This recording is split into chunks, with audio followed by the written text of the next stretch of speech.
Big changes are happening with Mel Gibson's The Resurrection of the Christ. Jim Caviezel and Monica Bellucci will not be reprising their roles as Jesus Christ and Mary Magdalene.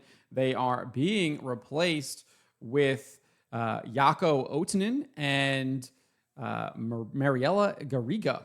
Jaako Ohtonen will be playing Jesus Christ, and Mariela Garriga will be playing Mary Magdalene in the film. Roll this up over at fandompulse.com. You can find the link in the description below.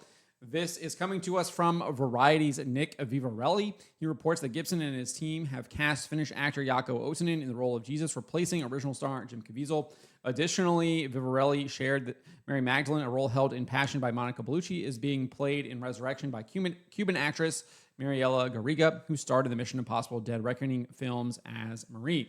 Kasia Schmutniak will play Mary, the Mother of God, instead of Maya Morgenstern. As well, other members of the cast include Pierluigi Pacino as the Apostle Peter, Riccardo Scamariccio as Pontius Pilate, and Rupert Everett has joined the film in an unknown role as well. Francesco De Vito played Peter in The Passion of the Christ. Hristo Shopov previously played Pontius Pilate. So lots of actors getting recast for the Resurrection of the Christ. And this report of the new cast follows a report from Page 6 indicating that Caviezel and Bellucci would not reprise their roles, indicating it had to do with scheduling as well as with de-aging technology. A source told the outlet that the two weren't returning because they'd have had to do a lot of work with the original actors, digital stuff, plus the scheduling.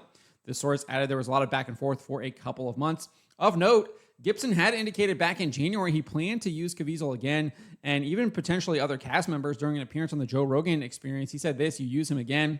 Rogan interjected and said Caviezel, and Gibson confirmed, I know it's 20 years later. It's supposed to be 3 days later, but he got 20 years older. I think I have to use a few techniques that they've started to get really good.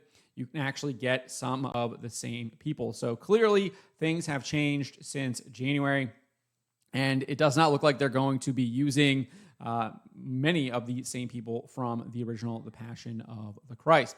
As for what to expect from the film, Gibson shared with Rogan that it will include the fall of the angels and Christ's descent to hell. He said this, I think in order to really tell the story properly, you have to really start with the fall of the angels, which is you're in another place, you're in another realm, you need to go to hell, you need to go to Sheol. Rogan then asked, you're going to have hell, you're going to have Satan, all that, and Gibson responded, yeah, sure, you got to have his origin. When asked how he would depict it, this is what Mel said. This is a good question, and I think I have ideas about how to do that and ideas about how to evoke things and emotions in people from the way you depict it and the way you shoot it. So I've been thinking about it for a long term. It's not going to be easy, and it's going to require a lot of planning. I'm not wholly sure I can pull it off, to tell you the truth. It's really super ambitious, but I'll take a crack at it because that's what you got to do, right? Walk up to the plate, right? I think I can get it, but it's not about me. It's about something else. He then later said, it's about trying to find the way in. That's not like cheesy or obvious, but actually it's almost like a magic trick in a sense. It's diversion. It's obfuscate this, show that, look over here. He then shared, it's very ambitious. That's all I'll say. It took a long time to write. It's really ambitious, and it goes from the fall of the angels to the death of the last apostle. That obviously being the beloved apostle, John, the only one who was not martyred for his faith, although they tried many times to martyr him.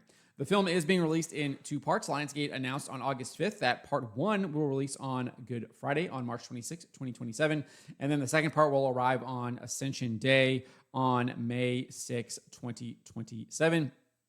One wonders if theaters will do a double showing on that Ascension Day, May 6, 2027, where you can watch obviously part 1 and then maybe have a break and watch part 2, much like they used to do back in the olden days where you had an intermission when you were watching your movies. Maybe that is something theaters might do. You get a bathroom break and a chance to obviously also head to the concession stands, get some refills, maybe get something else to tide you over. But that is what is going on with Mel Gibson's The Resurrection of the Christ. I'm a little disappointed in this. I was kind of expecting at least Jim Caviezel would reprise his role. A little saddened that he will not be reprising the role. Obviously, the cost of the de-aging stuff clearly might have played a factor. Also, they talked about scheduling in there as well.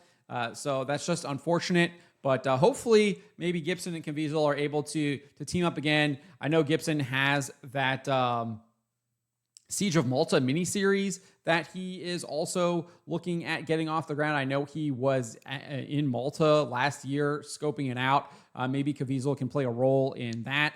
Definitely feel like he could clearly play one of the Knights Hospitalier that defended the island there of Malta against the Ottoman Empire. I'm actually really looking forward to that as well. I really hope they get that off the ground and that gets greenlit. But hopefully Gibson and Caviezel can re-team up together because I definitely feel like Gibson and Caviezel had kind of been hyping this up together, that they were going to be working together again. And then for all of a sudden, here at the last minute, it's not happening. That is a little bit of a disappointment, at least from my perspective. But let me know what you guys make of this. Let me know in the comments below. Remember to always be charitable, especially to each other, and to always, always speak the truth.